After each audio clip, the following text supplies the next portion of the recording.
Covid के दिए गए टीके। देश भर में कोरोना नमूनों की जांच के आंकड़े 30 करोड़ के पार। देश में फिर से एक दिन में 4 लाख नए मामले आए सामने। 4000 से ज्यादा लोगों की हुई मौत।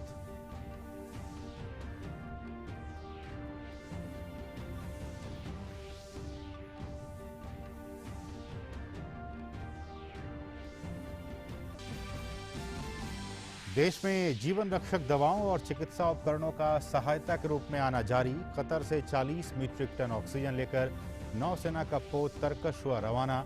अमेरिका से रेमडेसिविर की 25,600 से ज्यादा वायल पहुंची मुंबई। थाईलैंड से 300 ऑक्सीजन सिलेंडर और 70 कंसंट्रेटर भी पहुंचा भारत।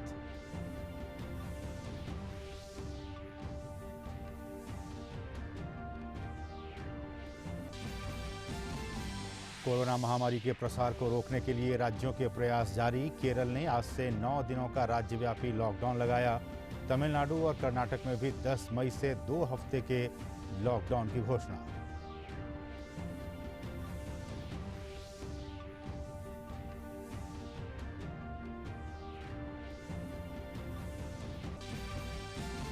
और दुनिया के कई देशों में कोरोना स्थिति में सुधार के बाद हालात हो रहे हैं सामान्य।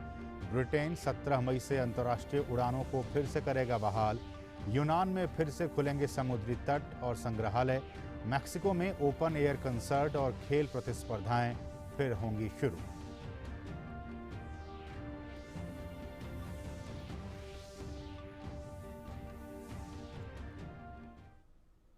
नमस्कार, डीडी न्यूज में आप सभी दर्शकों का बहुत बहुत स्वागत है।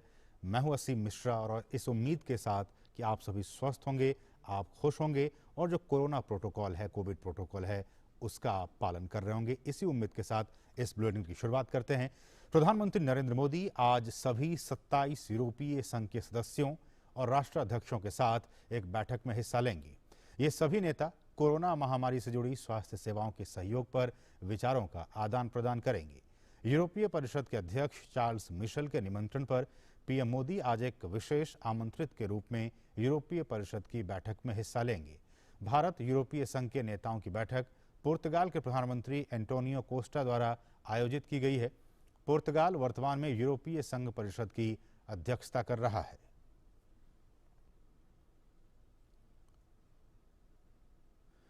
और भारत और यूरोपीय संघ के सभी सदस्य देशों की पहली ऐतिहासिक बैठक से पहले मेजबान देश पुर्तगाल के सिटी हॉल ऑफ पोर्टो की इमारत को कल रात तिरंगे की रोशनी से जगमग किया गया।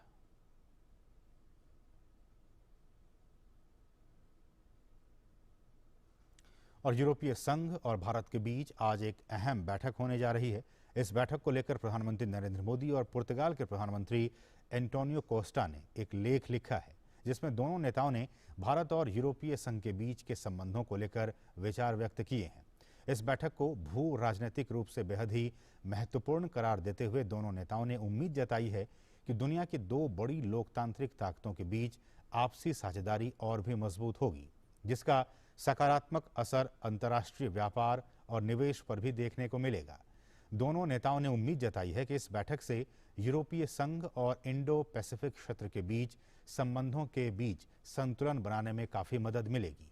दोनों नेताओं ने इस बैठक को अर्थव्यवस्थाओं, डिजिटल ट्रांजिशन, संपर्क, स्वास्थ्य, ऊर्जा और जलवायु के क्षेत्र में आपसी सहयोग को और बढ़ाने की दिशा में एक बेहतर अवसर बताया है।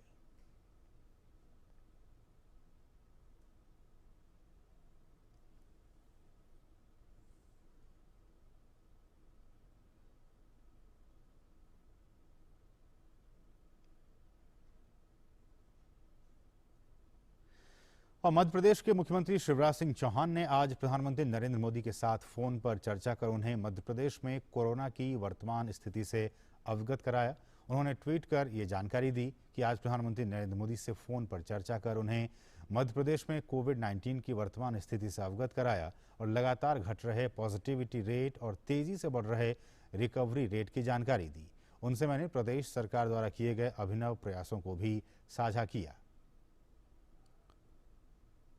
उन्होंने अपने अगले ट्वीट में कहा कि प्रधानमंत्री नरेंद्र मोदी ने मध्य प्रदेश सरकार के प्रयासों पर संतोष व्यक्त करते हुए केंद्र सरकार द्वारा हर संभव मदद करने का आश्वासन मुझे दिया है। मैं उन्हें सादर धन्यवाद देता हूं। उनके नेतृत्व में कोविड से मध्य प्रदेश को मुक्त करने का अभियान जारी है। वहीं हिमाचल प्रदेश के मुख्यमंत्री जयराम ठाकुर ने भी पीएम मोदी से फोन पर बातचीत की। उन्होंने ट्वीट के माध्यम से इस बात की जानकारी दी। उन्होंने ट्वीट में कहा कि आदरणीय प्रधानमंत्री नरेंद्र मोदी जी ने आज फोन के माध्यम से हिमाचल में कोविड की स्थिति के बारे में जानकारी ली। हमने प्रधानमंत्री जी को कोविड मरीजों की सुविधार्थ ऑक्सीजन, अस्पतालों में बिस्तरों की क्षमता, टीकाकरण अभियान सहित प्रदेश सरकार द्वारा किए जा रहे सभी कार्यों से अवगत कराया। उन्होंने अपने अगले ट्वीट में कहा कि माननीय प्रधानमंत्री नरेंद्र मोदी जी ने इस संकट से निपटने हेतु हिमाचल को हर संभव सहायता प्रदान करने का भरोसा दिया है। इस कोरोना काल में हिमाचल की चिंता करने के लिए देवभूमि हिमाचल की समस्त जनता की ओर से आदरणीय प्रधानमंत्री श्री नरेंद्र मोदी जी का हार्दिक आभार। भारत में कोरोना के खिलाफ जारी जंग में वायुसेना ऑक्सीजन की आपूर्ति करने के लिए पूरे दमखम के साथ जुटी हुई है। इसी क्रम में भारतीय वायुसेना के IL-76 विमान ने सिंगापुर से 3 क्रायोजेनिक ऑक्सीजन कंटेनरों को सिंगापुर से लाया है, जो कि पानागढ़ एयरबेस पर उतरा। इसी तरह भारतीय वायुसेना इजरायल से अपने C-17 मालवाहक विमान में 3 क्रायोजेनिक कंटेनरों और अन्य चिकित्सा उपकरणों को लेकर आ रही है, जो कि हिंडन एयरबेस पर उतरी। वहीं वायुसेना के C-17 मालवाहक विमान के जरिए हैदराबाद से भुवनेश्वर 6 ऑक्सीजन कंटेनर पहुंचाए गए। साथ ही 3 ऑक्सीजन कंटेनरों को चंडीगढ़ से रांची लाया गया। 3 क्रायोजेनिक कंटेनरों को हिंडन से रांची लाया जा रहा है। 4 क्रायोजेनिक कंटेनर लखनऊ और आगरा से रांची पहुंचाया जा रहा है। देश में ऑक्सीजन की आपूर्ति करने के लिए भारतीय रेलवे मिशन मोड में है। गुजरात से दिल्ली कैंट के लिए ऑक्सीजन एक्सप्रेस आज सुबह रवाना हो गई है। इन ऑक्सीजन टैंकर्स में कुल 129.86 टन लिक्विड मेडिकल ऑक्सीजन भेजा जा रहा है। इस ऑक्सीजन एक्सप्रेस के माध्यम से दिल्ली और इसके आसपास के क्षेत्रों में ऑक्सीजन की सप्लाई सुनिश्चित हो पाएगी। वहीं महाराष्ट्र के लिए ऑक्सीजन लेकर तीसरी ट्रेन आज तड़के नागपुर पहुंची। ये ट्रेन कोविड रोगियों के लिए ऑक्सीजन से भरे टैंकरों को लेकर ओडिशा के अंगुल से चलकर यहां पहुंची है। ट्रेन से 4 टैंकर उतारे गए, जिनमें 56.3 metric ton liquid medical oxygen है। पिछले महीने 2 ऑक्सीजन ट्रेन महाराष्ट्र पहुंची थी।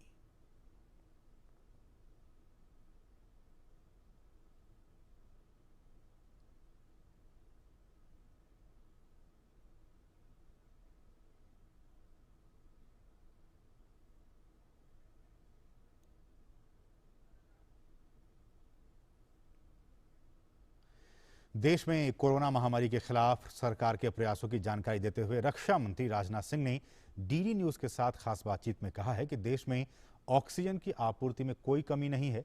साथ ही सेना के साथ साथ रेलवे और अन्य सरकारी एजेंसियां ऑक्सीजन और चिकित्सा उपकरणों को एक जगह से दूसरी जगह पूरी मुस्तैदी के साथ पहुंचाने का काम कर रहे हैं। देश की जंग जारी है और इसमें रक्षा मंत्रालय ने अपनी पूरी ताकत लगाई है आपदा से निपटने के लिए। And very honoured to have हमारे साथ माननीय रक्षा मंत्री श्री राजनाथ सिंह जी। दूरदर्शन से बातचीत करने के लिए बहुत बहुत धन्यवाद सर। देशवासियों के मन में कई सवाल है, लेकिन सबसे पहले हम आपसे जानना चाहेंगे असेसमेंट क्या है अभी ग्राउंड सिचुएशन को लेकर, और खास तौर पर हम ये पीक की बात बार बार कर रहे हैं, वो पीक कब एक्सपेक्टेड है और क्या कुछ तैयारियां हैं उसको लेकर? मीडिया के माध्यम से जो मुझे जानकारी प्राप्त हुई है कि एक 3rd वेव भी आने वाली है। वो कब आएगी, क्या होगी, इसके बारे में भी कुछ अलग अलग लोगों के अनुमान हैं। लेकिन मैं यह मानकर चलता हूं कि हमको उसकी भी तैयारी करनी चाहिए और हमारे प्रधानमंत्री मोदी जी के नेतृत्व में पूरी तरह से हमारा देश उस चुनौती का मुकाबला करने के लिए भी तैयार है। ऑक्सीजन की शॉर्टेज है, ऑक्सीजन की कमी है, ये जो एक परसेप्शन बिल्डअप हुआ, सबसे पहले तो क्या आप मानते हैं कि एक परसेप्शन है?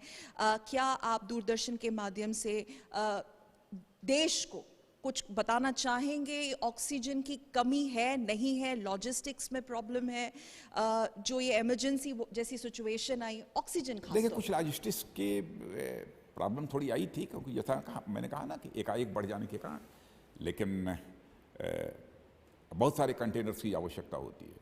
अब कंटेनर्स तो वो बाहर से मंगवाया हम लोगों ने, बड़ी संख्या में कंटेनर्स आ गए हैं, लेकिन अब हो सकता है, मैं ये दावा नहीं करता कि सभी जगह स्थिति पूरी तरह से सामान्य हो गई है। देश इतना बड़ा है, चुनौती इतनी बड़ी है, तो हो सकता है कहीं पर कोई कमी रह गई हो। इस संभावना को भी नकारा नहीं जा सकता, लेकिन यदि होगी तो हो सकता है कि ऑक्सीजन कहीं न पहुंचा हो, इसके कारण कोई संकट पैदा हो गया हो। लेकिन हमारी गवर्नमेंट पूरी तरह से कासस है। लेकिन अब इतना कहा जा सकता है कि ऑक्सीजन प्रोडक्शन जितनी आवश्यकता है हमको, लगभग उतना अब हो रहा है, वो कोई संकट नहीं है। अब लॉजिस्टिक्स की भी व्यवस्था हमारी सरकार ने बहुत तेजी के साथ किया है। तो ऑक्सीजन को लेकर कोई संकट की घड़ी नहीं?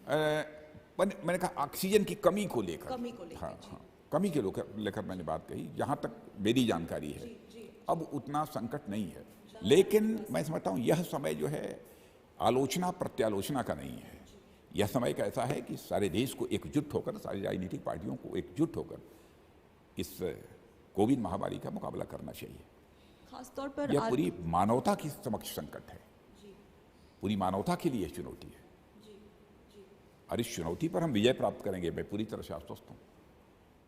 आपने एक बहुत अहम बात की सर कि आलोचना का समय नहीं है, इस वक्त सबको एकजुट मिलकर करना है। और मैं वापस उसी सवाल पे आना चाहूँगी जो आपका मंत्रालय है, पूरी तरह से जिस तरीके से आपने पूरी ताकत लगाई है, आखिरी में देशवासियों के लिए राजनाथ सिंह की तरफ से क्या संदेश है? राजनाथ सिंह जी, खास तौर पर वो परिवारजन जिनके लोग अभी इस समस्या से जूझ रहे हैं, और आने वाला समय थोड़ा कठिन है लेकिन हमारी तैयारी है। लोगों ने अपने प्रियजनों को खोया है, इसमें कहीं दो राय नहीं। इसका दर्द मैं समझता हूँ केवल हम ही लोगों को नहीं, लेकिन बल्कि समस्त देश के जागरूक नागरिकों को इसका दर्द होगा। आप क्या कहना चाहेंगे? लेकिन मैं देशवासियों को आश्वस्त करना चाहता हूँ कि वह आश्वस्त रहें। सरकार पूरी तरह से इस कोविड-19 की चुनौती का मुकाबला करने के लिए प्रतिबद्ध है, और इस पर हम सभी के सहयोग से विजय प्राप्त करेंगे, इसके प्रति हम पूरी तरह से आश्वस्त हैं। जो आगे का भी चैलेंज आएगा, उस चैलेंज का भी मुकाबला करेंगे, उस पर भी विजय प्राप्त करेंगे। साथ ही उन्होंने ये भी कहा कि आपातकालीन शक्तियां देने के पीछे किसी तरह की देरी नहीं होना, ये मकसद था। की जल थल वायु सेना, ये एक जो लेवल ऑफ प्रिपेयर्डनेस हमें देखने को मिल रहा है पब्लिक डोमेन में, आपने भी काफ़ी विस्तार पे इस पे बात की है। इसके अलावा कुछ out of the box ideas, एक आपने एक इमरजेंसी वॉर फुटिंग पे काम चल रहा है, मैं खासतौर पर मिनिस्ट्री ऑफ डिफेंस की बात कर रही हूँ। ये बात सही है जी। जब कभी डिफेंस ऑफ मिनिस्ट्री किसी काम में लग जाती है तो वॉर फुटिंग पर ही ये मिनिस्ट्री काम करती है। यूँ ही ये चैलेंज कोविड-19 का इस देश के सामने आया, हमारी मिनिस्ट्री ने और हमारे साथ तीनों हमारे फोर्सेस ने, हमारी जितनी पब्लिक सेक्टर अंडरटेकिंग्स हैं, DRDO ने, ये वार फुटिंग पर काम करना प्रारंभ किया है। और आज सबको इस बात की जानकारी है कि इस समय जो सिविलियंस की मदद करने में, सिविलियन एडमिनिस्ट्रेशन की मदद करने में हमारी डिफेंस मिनिस्ट्री बहुत ही अहम रोल प्ले कर रही है।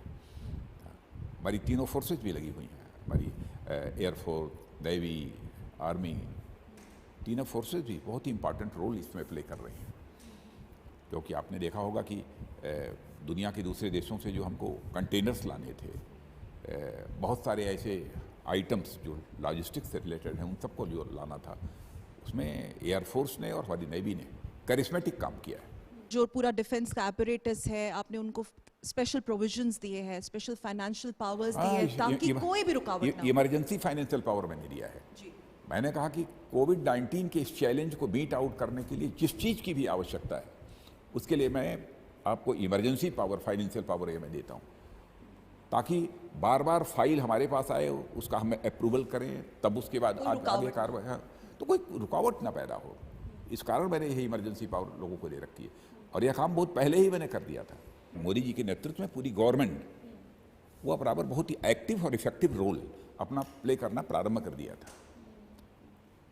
और सच्चाई तो यह है कि जब फर्स्ट वेव आई थी, उस समय भी यह माना जा रहा था कि सेकेंड वेव और थर्ड वेव की पॉसिबिलिटी को भी रूल आउट नहीं किया जा सकता था। जी।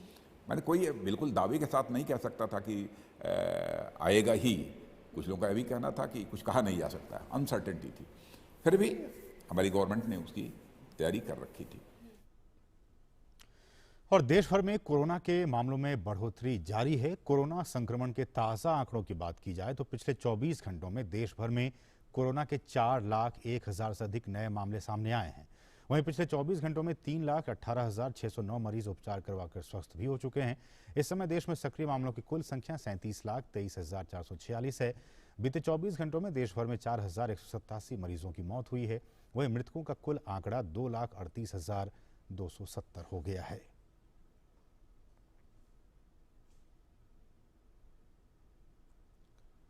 वहीं भारतीय चिकित्सा अनुसंधान परिषद ने बताया है कि देश भर में 7 मई तक कुल 30,04,10,043 नमूनों का परीक्षण किया गया, जिनमें 7 मई को 18,08,344 नमूनों की जांच हुई।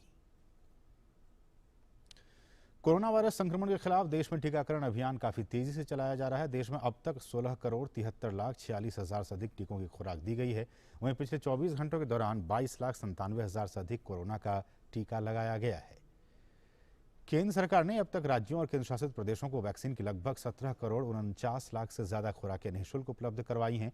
इसमें से आज सुबह 8 बजे तक 16,65,49,583 खुराकों का उपयोग हुआ है। जनता को टीका लगाए जाने के लिए राज्यों और केंद्र शासित प्रदेशों के पास अभी भी 84 लाख से अधिक खुराकें उपलब्ध हैं। साथ ही आने वाले 3 दिनों में राज्यों और केंद्र शासित प्रदेशों को इसके अतिरिक्त 53,25,000 डोजेज और मिल जाएंगी।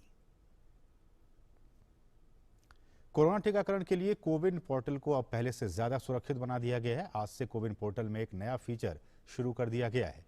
सिस्टम में आज से 4 अंकों का सुरक्षा कोड वाला नया फीचर जोड़ा गया है, ताकि टीकाकरण की स्थिति के बारे में जो डेटा एंट्री खामियां हैं उनको कम किया जा सके। अब जो भी व्यक्ति कोविन पोर्टल पर रजिस्ट्रेशन कराएगा और वैक्सीनेशन के लिए एक स्लॉट सेलेक्ट करेगा, उन्हें एक 4 अंकों का सिक्योरिटी कोड मिलेगा। कोविन पोर्टल पर अपॉइंटमेंट बुक हो जाने के बाद ये कोड लाभार्थी के मोबाइल पर SMS से भी भेजा जाएगा। वैक्सीनेशन केंद्र पर वैक्सीन की डोज लगवाने के लिए उन्हें ये सिक्योरिटी कोड दिखाना होगा। कोरोना महामारी में भारत की मदद के लिए दुनिया के कई देश आगे आए हैं। थाईलैंड सरकार ने 200 ऑक्सीजन सिलेंडर और 10 ऑक्सीजन कंसंट्रेटर की खेप भारत भेजी है, जिसमें 30 ऑक्सीजन रेगुलेटर के अलावा 100 अतिरिक्त ऑक्सीजन सिलेंडर और 60 ऑक्सीजन कंसंट्रेटर की खेप थाईलैंड में रह रही भारतीय कम्युनिटी द्वारा मुहैया करवाई गई है। वहीं कतर ने भी भारत में ऑक्सीजन मुहैया कराने के लिए मदद का हाथ बढ़ाया है। कतर से नौसेना का पोत तरकश 40 मीट्रिक टन ऑक्सीजन लेकर रवाना हो गया है। देश में कोविड के इलाज में इस्तेमाल होने वाले रेमडेसिविर इंजेक्शन को लेकर भी मदद जारी है। अमेरिकी फार्मा कंपनी गिलेड साइंसेज ने भारत का सहयोग करते हुए 25,600 से ज्यादा रेमडेसिविर वायल भारत को मुहैया कराया है। भारत के विदेश मंत्रालय ने इस सहयोग के लिए गिलेड साइंसेज का आभार व्यक्त किया है। इस बीच स्विट्जरलैंड से 100 ऑक्सीजन कंसंट्रेटर और उपकरणों दिल्ली पहुंच गए हैं। इन्हें अंडमान और निकोबार द्वीप समूह में उपयोग के लिए भेजा जा रहा है। केरल में कोरोना महामारी की दूसरी लहर को रोकने के लिए आज से 9 दिन का पूर्ण लॉकडाउन लागू हो गया है। राज्य में कोरोना संक्रमण के कल तक कुल 4 लाख सक्रिय मामले और कोविड जांच की पॉजिटिविटी रेट पिछले सप्ताह से लगातार 25% से अधिक बनी हुई है। आज से लागू पूर्ण लॉकडाउन के दौरान रेल और वायु सेवा के अलावा कोई अन्य सार्वजनिक परिवहन नहीं चल रहे हैं। आवश्यक वस्तुओं की आवाजाही और रेलवे स्टेशन और एयरपोर्ट जाने के लिए ही टैक्सी को आने जाने की छूट मिली हुई है। इस दौरान वस्तुओं और आपातकालीन सेवाओं के लिए ही अंतर्राज्यीय सड़क परिवहन को मंजूरी दी गई है।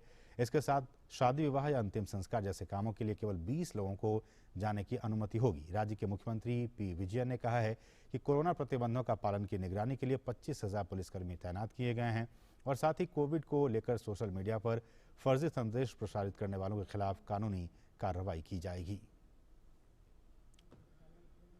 वहीं तमिलनाडु सरकार ने भी राज्य में बढ़ रहे कोविड संक्रमण के मामलों को देखते हुए राज्य में 10 मई से लेकर 24 मई तक पूर्ण लॉकडाउन लगाने का फैसला किया है। किराना, सब्जी, मांस और मछली बेचने वालों को छोड़कर सभी दुकानों के संचालन पर प्रतिबंध लगा दिया गया है। खुली और बंद जगहों पर आयोजित की जा सकने वाले मनोरंजन, सामाजिक, राजनीतिक, शैक्षणिक और खेल सहित सभी कार्यक्रमों पर प्रतिबंध लगा दिया गया है। ब्यूटी पार्लर, सैलून, स्पा आदि को बंद रखने के आदेश दिए गए हैं। सभी मनोरंजन क्लब, बार, ऑडिटोरियम, मनोरंजन पार्क, मीटिंग हॉल को पूर्ण लॉकडाउन के दौरान बंद रखा जाएगा। ये प्रतिबंध केंद्र सरकार के कार्यालयों के लिए भी लागू होगा।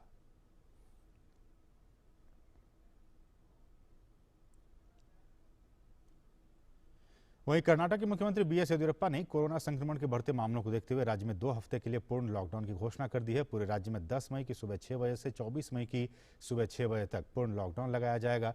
इस दौरान जरूरी सेवाओं को छोड़कर किसी को भी बाहर निकलने की इजाजत नहीं होगी।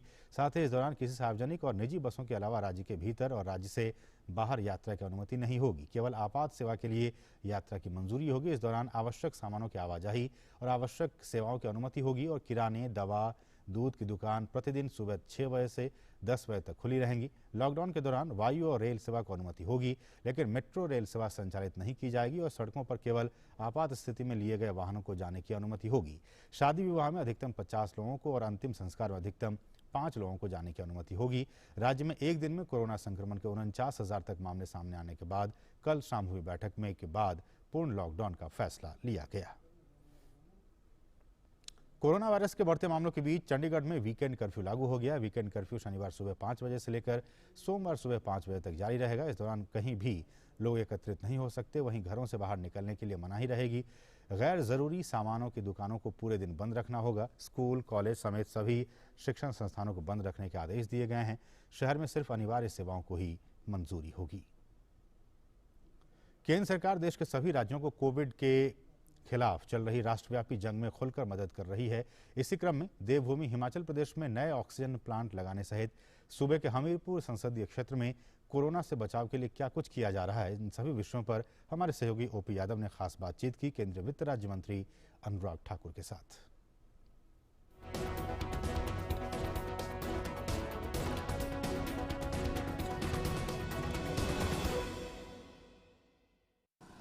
हमारे साथ केंद्रीय वित्त राज्य मंत्री अनुराग ठाकुर मौजूद हैं। आइए जानते हैं इन्होंने अपने संसदीय क्षेत्र में कोरोना काल में क्या क्या महत्वपूर्ण इनिशिएटिव लिए हैं ताकि आम जन की जान बचाई जा सके और सच्ची राष्ट्र सेवा का परिचय दिया जा सके। अभी कोरोना काल चल रहा है, आपने अपने संसदीय क्षेत्र में बहुत सारे इनिशिएटिव्स लिए हैं, क्या क्या मुख्य कार्य अभी हो रहे हैं? कोरोना संकट से अपने देश और अपने प्रदेश को बचाने के लिए हर कोई हर संभव प्रयास कर रहा है। मैंने भी अपनी जिम्मेदारी निभाते हुए हमीरपुर संसदीय क्षेत्र में और हिमाचल प्रदेश में, जहां हमीरपुर संसदीय क्षेत्र में 3 PSA ऑक्सीजन प्लांट लगाने की शुरुआत की है और इसको रिकॉर्ड 1 महीने के अंदर हम लगाकर पूरा कर देंगे। वहीं पर हमने ऑक्सीजन सिलेंडर्स देने का काम 155 के लगभग उसका किया है और इसके अलावा oxygen regulator with rotameter, oxygen mask, N95 mask, 3 ply mask, PPE kits और साथ में नेजल कैनुला से लेकर बाकी सब इस तरह के मेडिकल इक्विपमेंट्स देने का काम भी पूरे हिमाचल प्रदेश में करने जा रहे हैं, जिससे हिमाचल प्रदेश में कोरोना को हराने का काम किया जा सके। असम को लेकर भाजपा अध्यक्ष जेपी नड्डा के दिल्ली आवास पर बैठक चल रही है। इस बैठक में गृहमंत्री अमित शाह और भाजपा के संगठन महासचिव BL संतोष शामिल हैं। इस बैठक में असम भाजपा के वरिष्ठ नेता हेमंत बिश्व शर्मा भी शामिल हुए। उसके बाद सर्बानंद सोनोवाल ने भी बैठक में हिस्सा लिया। असम में मुख्यमंत्री चयन के मुद्दे पर जल्द ही भाजपा संसदीय दल की बैठक होगी, जिसमें असम भाजपा विधायक दल का नेता चुनने के लिए पार्टी पर्यवेक्षकों को भेजने का फैसला करेगी। अब सभी की निगाहें भाजपा संसदीय बोर्ड की बैठक और उसके बाद राज्य में भाजपा की विधायक दल की बैठक पर लगी हुई है। दुनिया भर में कोरोना संक्रमण के मामले 15 करोड़ 75 लाख से ज्यादा हो गए हैं। इस संक्रमण से अब तक 32,83,000 से ज्यादा लोगों की मौत हो चुकी है। हालांकि इलाज के बाद विश्व में 13 करोड़ 47 लाख से अधिक लोग स्वस्थ भी हुए हैं। कोरोना से सबसे अधिक प्रभावित देशों में अमेरिका सबसे आगे है। अमेरिका में कोरोना संक्रमण के कुल मामलों की संख्या 3 करोड़ 34 लाख के पार जा चुकी है। ब्राजील में भी कोरोना संक्रमण के मामले 1 करोड़ 50 लाख से ज्यादा हो गए हैं। वहीं फ्रांस में कोरोना से कुल 57,47,000 लोग संक्रमित हो चुके हैं। यूरोपीय आयोग की प्रमुख ने उस प्रस्ताव पर चर्चा के लिए इच्छा जताई है जिसमें कोविड टीके के बौद्धिक संपदा अधिकार वापस लेने की बात कही गई है। इस प्रस्ताव को अमेरिका का भी समर्थन मिल चुका है। यूरोपीय आयोग ने अमेरिका और टीका उत्पादन करने वाले अन्य बड़े देशों से कहा है कि वो भी यूरोपीय संघ की तरह टीके दूसरे देशों को निर्यात करें। ब्रिटेन में कोरोना महामारी के मामलों में गिरावट होने पर 17 मई से अंतर्राष्ट्रीय यात्रा को फिर से शुरू किया जाएगा। ब्रिटेन में कोरोना के नए स्ट्रेन मिलने पर अंतर्राष्ट्रीय यात्रा पर प्रतिबंध लगाए गए थे। इससे पहले ब्रिटेन के प्रधानमंत्री बोरिस जॉनसन ने अंतर्राष्ट्रीय यात्राओं को सुरक्षित तरीके से फिर से शुरू करने के लिए ग्लोबल ट्रैवल टास्क फोर्स की एक रिपोर्ट जारी की थी।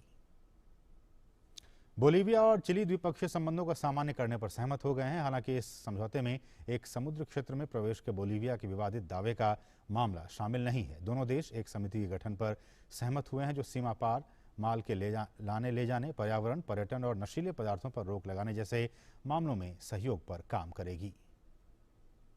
पहलवान सीमा बिस्ला टोक्यो ओलंपिक के लिए क्वालिफाई करने वाली भारत की चौथी महिला पहलवान बन गई हैं। उन्होंने विश्व ओलंपिक क्वालिफायर के 50 किलो भार वर्ग के फाइनल में जगह बनाई।